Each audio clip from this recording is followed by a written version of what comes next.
வணக்கம் தலைவா! ஆசிரியர் பெருமக்கள் அனைவருக்கும் இனிய வணக்கம். டெட் தேர்வில் தேர்ச்சி பெற்ற ஆசிரியர்களுக்கு மகிழ்ச்சியான செய்திகளோட இந்த வீடியோவ நாம இப்ப பார்க்கலாம்.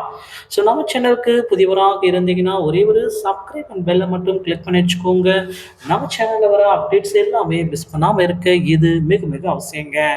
டெட் தேர்வில் தேர்ச்சி பெற்ற ஆசிரியர்களுக்கு வரும் வெள்ளிக்கிழமை, இன்று முதல் எல்லாருமே எதிர்பார்த்த மாதிரி 400 ஆசிரியர்களுக்கு உண்டான பணி நியமனத்திற்குரிய இறுதி தீர்ப்பு இன்று மாலை வெளியிட போறாங்க. டெட் தேர்வுல தேர்ச்சி பெற்று 10 ஆண்டுகள் ஆகியும் பணி வராமல் இருக்கும் ஆசிரியர் பெருமக்களுக்கு அடுத்த ஒரு மகிழ்ச்சியான செய்தி. உங்களுக்கு பணி வழங்க புதிய அரசாணையை ரெடி பண்ணிட்டு இருக்கிறாங்க பள்ளி கல்வித்துறை அமைச்சர் அன்பில் மகேஷோடைய பேச்சுவார்த்தையிலேயே இதற்குண்டான அறிவிப்பை வெளியிட்டாங்க. பள்ளிக்கல்வித்துறை அமைச்சர் அன்பில் மகேஷ் பொய்யாமொழி அவர்கள் வெளியிட்டிருக்காரு. என்ன அந்த ஒரு முக்கியமான தகவல் அப்படின்னு பார்த்தீங்கன்னா, தமிழகத்தில் பள்ளி கல்வித்துறையில் கூடுதல் ஆசிரியர் பணியிடங்கள் நிரப்பப்படும். தமிழக பட்ஜெட்லேயே பார்த்தீங்கன்னா பள்ளி கல்வித்துறைக்குன்ட்டு தனியான நிதி ஒதுக்கீடு வழங்க இருக்கிறதா சொல்லியிருக்காங்க.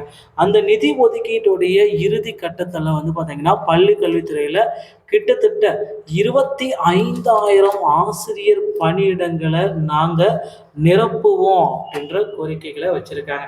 25,000 ஆசிரியர் பணியிடங்கள் பள்ளி கல்வித்துறை மூலமாக நிரப்பப்படுவது உறுதியான உண்மை.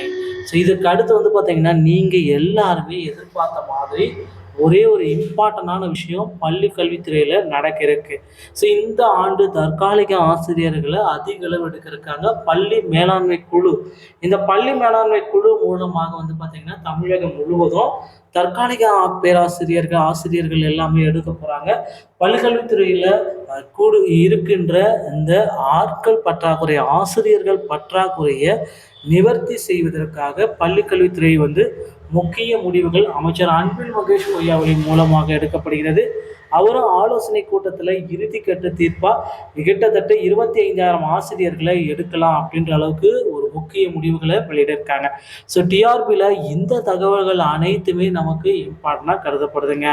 டிஆர்பி மற்றும் பள்ளி கல்வித்துறை சொந்தமான செய்திகள் அனைத்தையும் நீங்கள் உடனுக்குடன் பெறுவதற்கு நம்ம சேனலோடு இணைந்திருங்கள். அடுத்த வீடியோவில் இன்னொரு செய்தியோடைய உங்களை சந்திக்கிறேன். நன்றி, வணக்கம், தேங்க்யூ.